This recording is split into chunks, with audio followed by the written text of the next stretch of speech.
Un par vārdu teiks centra skolotājs Mūks Prāls Darmapāli.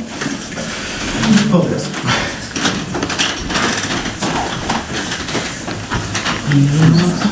Labvakar! Es gribēju bišķi ar jums parunāt kādas minūtes. Paskaidrot, kā jūs redzējāt, šitas koncerts ir nosaukts Dharmas koncerts. Un tad jautājums ir, ko tas nozīmē? Dharma. Diezgan svešs vārds. Kāpēc? Latviski darba ļoti tūs vārds. Darba ļoti tūs vārds. Darba? Jā. Tu sievišķais? Jā, bet šī gadījumā tas ir sanskrit. Tas ir sanskrit vārds. Latviešu vēl dar sanskrit vārds? Jā. Pat vairāk. Varbūt, kad ir arī kaut kā tas atmest. Bet tas ir viens sanskrit vārds, ko parasti netulko uz citām valodām. Tā nozīme ir diezgan dziļa. Bet īsumā varētu teikt, ka vienā vārdā varbūt, ka varētu teikt, ka dharma ir patiesība. Vai patiesi ceļi vai metodes, kā iegūt to, ko mēs katrs gribam, tas ir būt laimīgam. Ja? Pieredzēt patiku. Kā mums tad it kā tas uzdevums ir pašiem saprast, ko tas nozīmē. Kas ir tie patiesi ceļi. Tad Buda piedāvāja mācības, to paskaidrojumus, kas ir dharma. Un mums pašiem atliek izvērtēt, vai tā ir patiesība vai nē. Tad šovakar Imants mums pasniegs koncertu, būs mūzika un būs viņa dzeja, viņa vārdi. Un viņš savā veidā atkal mums stāstīs, kā viņš saprot, kas ir dharma. Ja? Tā kā tas ir viņa darbs. No mūsu puses atkal viens ir klausīties, ko viņš dzied, pārdomāt, ja? To nozīmi. Tad tā pašā laikā arī būs mūzika. Skaņas. Visādas skaņas. Ja? Un mēs dzirdēsim visādas skaņas. Un mēs esam tā nākuši, mēs arī cerēsim, ka mums patiks tos skaņas. Ne? Varbūt mēs esam iepriekš dzirdējuši Imantu. Un tad mums patika. Un tā mums arī tā cerība, kad atkal šovakar patiks. Tā ir tā lieta, ka mēs pēc dabas mēs gribam pieredzēt tikai to, kas mums patīk. Ja? Un mēs negribam neko nepatīk. Bet mēs nekad nevaram zināt. Mēs nevaram paredzēt, vai mums kāda skaņa, vai mums kāda krāsa, vai mums kāda garša, vai smarža patiks vai nepatiks. Un mēs cenšamies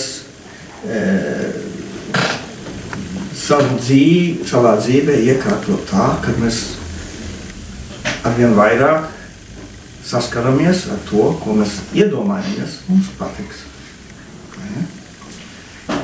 Bet, kā saka, tas nav droši. Un kā mēs tā dziļāk skatāmies uz to, tad mēs redzam, ka faktiski jau tā patīkamība un nepatīkamība faktiski nav ne skaņās, ne krāsās, ne smaržās. Tas ir kaut kas, kas nāk no mūsu pašiem, no mūsu pašu prāta.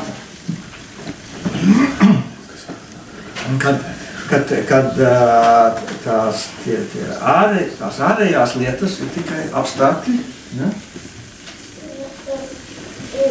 apstākļi, kad mums var rasties patika vai nepatika.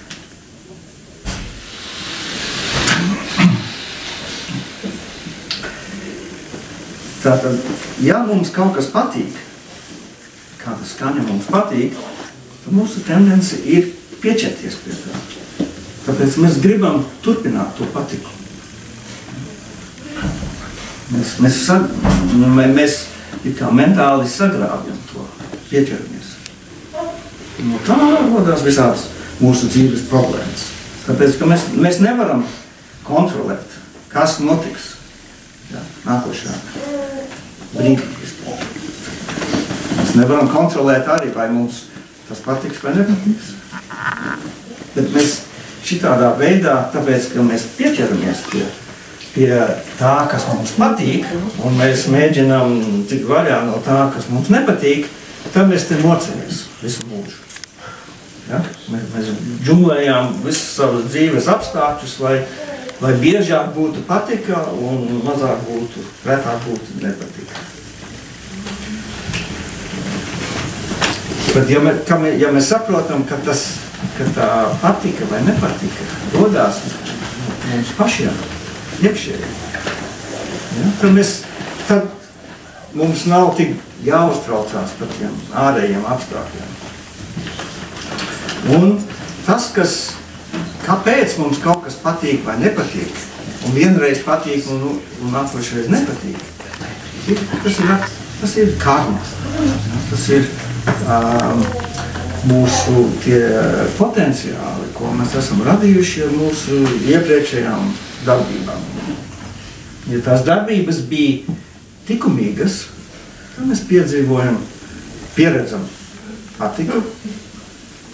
Ja tās darbības bija netikumīgas, tad mēs pieredzam nepatiku. Un, kad mēs to saprotam, tad tas nozīmē, ka mēs varam sākt ietekmēt mūsu nākotni, lai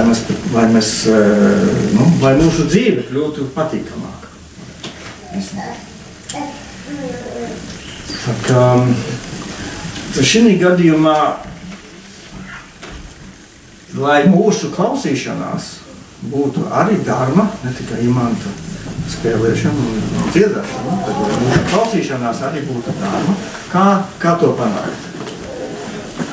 Tad viena lieta ir, ka ja mums patiks tās skaņas, cerams, ka patiks, ja mums patiks, tad nesadrāt, neturēt priekš manīm, ja? Bet var dalīties. Ja? Piemēram, var domāt par tiem visiem cilvēkiem un dzīvniekiem un citām būtnēm, kam pašlaik ir lielas problēmas un cieš ja? Visādos veidos. Un tad tu atdod viņiem, ziedot. Mēs taču nevaram tās skaņas ziedot, bet mēs varam mentāli ziedot citiem. Lai viss nav tik priekš manis, priekš manas baudas. Un mēs arī varam, tā kā Imants ļoti skaisti pateica, ka es skapīšos un pie stienas ir visādi svēti objekti. Pagājušais, kad viņš tas spēlēja, viņš kaut ko tā tie arī visi simbolizē svētās būtnes, kuras ir atbrīvotas, atbrīvojošās. Ja? Un kuras ir pamodīšanas. Tad mēs arī varam savas tās patīkamās pieredzes, skaņas, arī piedāvāt tam būtnēm. Mēs arī varam domāt par to, ka kādreiz mēs arī būsim tādi. Mums katram ir pēc dabas mūsu būtība ir tīra, mūsu prāts ir tīrs, nepiesārņots. Tas nozīmē, ka mēs arī katrs kādreiz pamodīsimies, ja? Pārvarēs mūsu traucējošās emocijas, mūsu apmulsumu un arī būsim brīvi. Mēs arī varam ziedot tam potenciālam, kas ir mums sevi. Tādā veidā šis pasākums var kļūt par tādu īstiem dārmas svētkiem. Ja. Mēs varam radīt tādu ar imantu palīdzību, tādu ļoti pozitīvu enerģijas vilni un to dot citiem tālāk. Tas viss. Paldies. Paldies.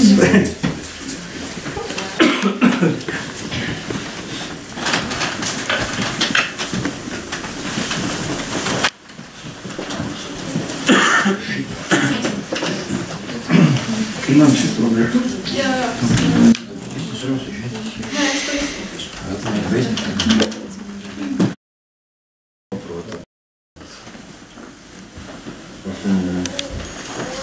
Mēs visi atrodamies centrā Potoloka. Pēc bildēm arī varam redzēt, kas šeit dzīvo. Lūk, bet es cits starpā sniegšu jums koncertu, savas dziesmas spēlēšu, kāds viņas ir. Un tā ir mana izpratne par to, ko mēs apzīmējam ar vārdu dārmu. Un arī cits starpā mans veltījums globāla nozīmē mācībām, kur varētu zināmā mērā nosaukt par budismu mācību, kur ir spēlējusi nozīmīgu lomu manā dzīvē jau kopš agras bērnības, kā enciklopēdijas rakstā es izlasīju par Gautamas Budas, Siddhārtas Gautamas dzīvi. Man ļoti aizrāva šis stāsts. Tik ļoti aizrāva, ka man dzīve arī pēc tam aizvērtījās uz budistu klosteriem, kurus esmu arī dzīvojis un arī esmu gandrīz arī palicis dzīvot.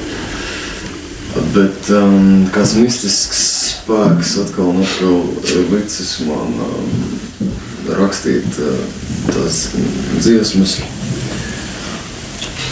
Es pats īsti nezinu, kas tas par spēku. Nu, lūk. Tā kā es šo koncertu veltu tieši šai brīnišķīgai mācībai, es domāju, ka viņi ir īstenībā tik cik cilvēku, tik arī to veidu, un būtībā tas satikšanās, kā ir šobrīd, tas ir savā ziņā kaut kas it kā ārkārtīgi tradicionāls, bet tanī pat laikā tas ir kaut kas arī ļoti īpatnējs, jo savā ziņā mēs katrs to šķietam uztveram tik ļoti dažādi. Tā satikšanās varbūt arī raksturo to, ko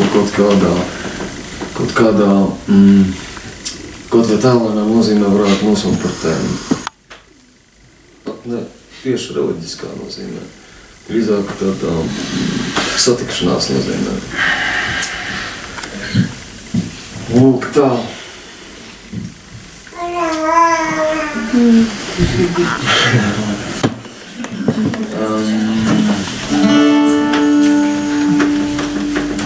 Un tā es sākšu spēlēt.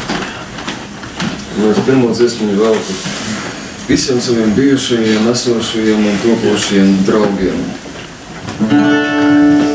Lai kas viņi arī būtu, lai kas ar viņu kādreiz nebūtu bijuši.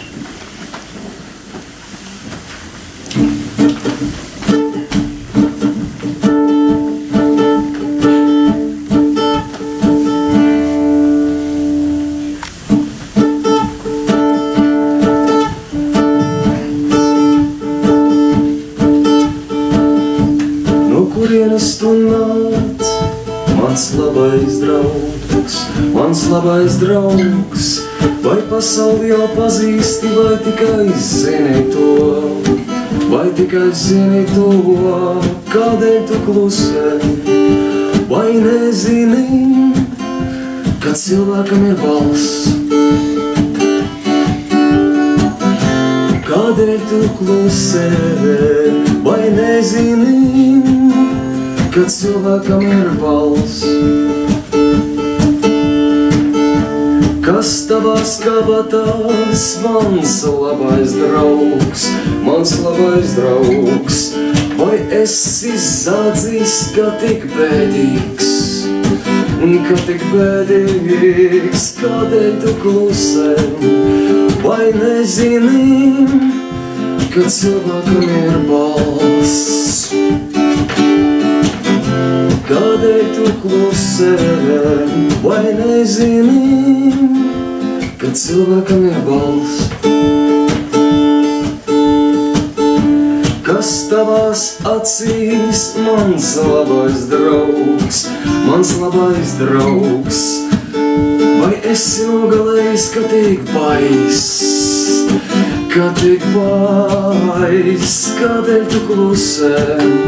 Vai nezini, ka cilvēkam ir balss?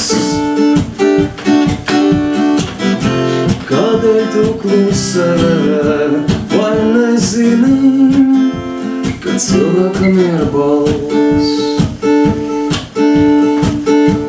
Nāc man līdzi, mans labais draugs, mans labais draugs.